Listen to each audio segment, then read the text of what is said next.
Hi all, എല്ലാവർക്കും നമസ്കാരം. നമ്മളിന്ന് ഡിസ്കസ് ചെയ്യാൻ പോകുന്നത് നമ്മുടെ ഇപ്പോൾ വന്ന latest notification assistant director in industries and commerce.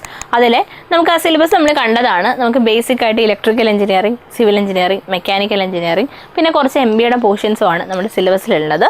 So അതിൻ്റെ സിവിൽ എഞ്ചിനീയറിംഗ് പോർഷൻ്റെ സിലബസ് ആണ് നമ്മൾ ഇന്ന് ഡിസ്കസ് ചെയ്യുന്നത്. ഓക്കെ, അപ്പോൾ നമുക്ക് നോർമലി നമ്മുടെ ഇൻഡസ്ട്രീസ് എക്സ്റ്റൻഷൻ ഓഫീസറുമായിട്ട് ഒന്ന് സിമിലാരിറ്റി നമുക്ക് കാണിക്കാൻ പറ്റുന്ന ഒരു സിലബസ് തന്നെയാണ് വന്നിട്ടുള്ളത്. പക്ഷേ നമുക്ക് സിവിൽ എടുക്കുവാണെങ്കിൽ കുറച്ചും കൂടി എലാബറേറ്റ് ആയിട്ട്, അതായത് IO പോലെ അല്ല, അതായത് IO എന്ന് പറയുന്ന പോസ്റ്റിൽ നിന്ന് ഒരു വ്യത്യാസം കാണാൻ കഴിയുന്നതെന്ന് വെച്ച് കഴിഞ്ഞാൽ എല്ലാ സിവിലാണെങ്കിലും മെക്കാനിക്കൽ ആണെങ്കിലും അതുപോലെ തന്നെ ഇലക്ട്രിക്കൽ, ഇലക്ട്രോണിക്സ്, കമ്പ്യൂട്ടർ സയൻസ് ഏത് നോക്കിക്കഴിഞ്ഞാലും നമുക്ക് ചെറിയ ആഡ് ഓൺസ് നമ്മുടെ ഈ ഒരു സിലബസിൽ കാണാൻ സാധിക്കും. BTech അല്ലെങ്കിൽ MBA ആണ് ഇതിൻ്റെ ഒരു യോഗ്യത എന്ന് പറയുന്നത്. സോ അത് ക്വാളിഫിക്കേഷൻ ഉള്ളവർക്ക് ഈ ഒരു പരീക്ഷ എഴുതാനായിട്ട് സാധിക്കും. സോ നമുക്ക് സിലബസിലേക്ക് കടക്കാം. അപ്പോൾ ആദ്യം നമുക്ക് പാർട്ട് 1 ആണ് സിവിൽ എഞ്ചിനീയറിംഗ് ആയിട്ട് കൊടുത്തിട്ടുള്ളത്. ഫസ്റ്റ് നമുക്ക് പറയുന്നത് സ്ട്രക്ചറൽ എഞ്ചിനീയറിംഗ് ആണ്. അപ്പോൾ അതിനകത്ത് ഞാൻ പറഞ്ഞു കുറച്ച് ഇലാബറേറ്റ് ആണ്. Stress and strain, principal stresses and strain, temperature stresses, simple bending, then torsion, cylinders, thick സിലിണ്ടേഴ്സും ഉണ്ട്, തിൻ സിലിണ്ടേഴ്സും ഉണ്ട്, analysis of frames, then direct and bending stresses, core of a section, short columns and long columns, consistent deformation method. അതായത് നമ്മുടെ mechanics solids എന്ന് പറയുന്ന സിവിലിൻ്റെ പേപ്പറും structural analysis എന്ന് പറയുന്ന സിവിലിൻ്റെ പേപ്പറും കമ്പൈൻ ചെയ്താണ് അവർ നമ്മുടെ സ്ട്രക്ചറൽ എഞ്ചിനീയറിംഗ് എന്ന് പറഞ്ഞ പോർഷനായിട്ട് കൊടുത്തിട്ടുള്ളത്. സോ ഇത്രയും പോർഷൻസ് ആണ് നമുക്ക് സ്ട്രക്ചറൽ എഞ്ചിനീയറിംഗ്. കുറച്ച് വേറെ ബ്രാഞ്ചുകാർക്ക് മനസ്സിലാക്കി കുറച്ച് അതായത് തിയറിനേക്കാളും കൂടുതൽ കോൺസെപ്ച്വൽ ആയിട്ടുള്ള കാര്യമാണ്. നോർമലി നമുക്ക് സിവിലിൻ്റെ ബേസിക്സ് എന്ന് പറയുമ്പോൾ ബിൽഡിംഗ് മെറ്റീരിയൽസും കാര്യങ്ങളൊക്കെയാണ്. പക്ഷേ ഇവിടെ അങ്ങനെയല്ല, കുറച്ച് കൺസെപ്റ്റ് മനസ്സിലാക്കി പഠിക്കേണ്ട ടോപ്പിക്സ് ആണ് ഇൻക്ലൂഡഡ് ആക്കിയിട്ടുള്ളത്. അതുകൊണ്ട് തന്നെ വേറെ ബ്രാഞ്ചസ് കുറച്ച് ശ്രദ്ധാപൂർവ്വം പഠിക്കേണ്ട ഒരു മൊഡ്യൂളാണ് ഈ മൊഡ്യൂൾ 1 എന്ന് പറയുന്നത്. ലൈക്ക് കോൺസെപ്റ്റ് മനസ്സിലാക്കി കഴിഞ്ഞാൽ വളരെ എളുപ്പമാണ്.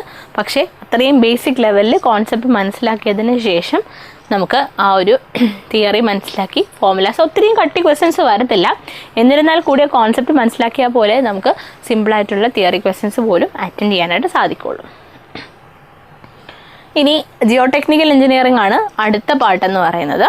അതിനകത്ത് നമുക്ക് ജിയോ ടെക്നിക്കൽ എന്ന് പറഞ്ഞാൽ ബേസിക്കലി സോയിൽ റിലേറ്റഡ് ആയിട്ടുള്ള പേപ്പറാണ്. അതായത് നമുക്ക് സിവിലുകാർക്ക് അറിയാമെങ്കിൽ വേറെ ബ്രാഞ്ചുകാരുടെ നോളജിന് പറയുകയാണ്. നമുക്കറിയാം നമ്മുടെ ബിൽഡിംഗ് കൺസ്ട്രക്ട് ചെയ്യുന്നത് മണ്ണിൻ്റെ മേലെയാണ്. സോ ആ ഫൗണ്ടേഷൻ ഇരിക്കുന്ന മണ്ണിൻ്റെ പ്രോപ്പർട്ടീസ് നമ്മൾ പഠിച്ചിരിക്കണം.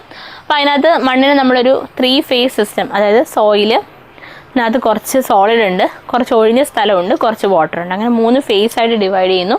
പിന്നെ ഇൻഡെക്സ് പ്രോപ്പർട്ടീസ് എന്താണ്, ഷിയർ സ്ട്രെങ്ത് എന്താണ്, consolidation characteristics, compaction, stability of slopes, bearing capacity, settlement of shallow foundation, pile foundation, then building materials and construction technology, concrete technology അതിൻ്റെ കൂടെ തന്നെ നമുക്ക് പറഞ്ഞിട്ടുണ്ട്. ഇത് കമ്പാരിറ്റീവ്ലി ഇപ്പോൾ പറഞ്ഞ 2 പേരെ അപേക്ഷിച്ച് സിമ്പിളായിട്ട് വേറെ ബ്രാഞ്ചുകാർക്ക് പഠിക്കാൻ പറ്റുന്ന ഒരു ടോപ്പിക്കാണ്. അതായത് നമുക്ക് building materials like stone, brick, timber, then alternate ആയിട്ട് നമുക്ക് ബിൽഡിംഗ് മെറ്റീരിയൽസ് വല്ലതും ഉണ്ടോ, cement, type of cement, test on cement, കോൺക്രീറ്റിൻ്റെ ഡിഫറെൻറ്റ് ടൈപ്സ്, വർക്കബിലിറ്റി എന്താണ്, ഹാർഡ് ആൻഡ് കോൺക്രീറ്റിൻ്റെ ഡിഫറെൻറ്റ് ടെസ്റ്റുകൾ, നോൺ ഡിസ്ട്രക്റ്റീവ് ടെസ്റ്റുകൾ, ഇതെല്ലാമാണ് നമുക്ക് ബിൽഡിംഗ് മെറ്റീരിയൽസ് ആൻഡ് കൺസ്ട്രക്ഷൻ ടെക്നോളജിയിൽ പഠിക്കാനുള്ളത്. അപ്പോൾ ഞാൻ പറഞ്ഞ നേരത്തെ നമ്മുടെ സ്ട്രക്ചറൽ എഞ്ചിനീയറിങ്ങും ജിയോ ടെക്നിക്കൽ എഞ്ചിനീയറിങ്ങും കമ്പയർ ചെയ്യുമ്പോഴത്തേക്ക് സിമ്പിളായിട്ട് വേറെ ബ്രാഞ്ചുകാർക്ക് ഡോമിനേറ്റ് ചെയ്ത് മാർക്ക് സ്കോർ ചെയ്യാൻ പറ്റിയ ഒരു ഏരിയ ആണിത്.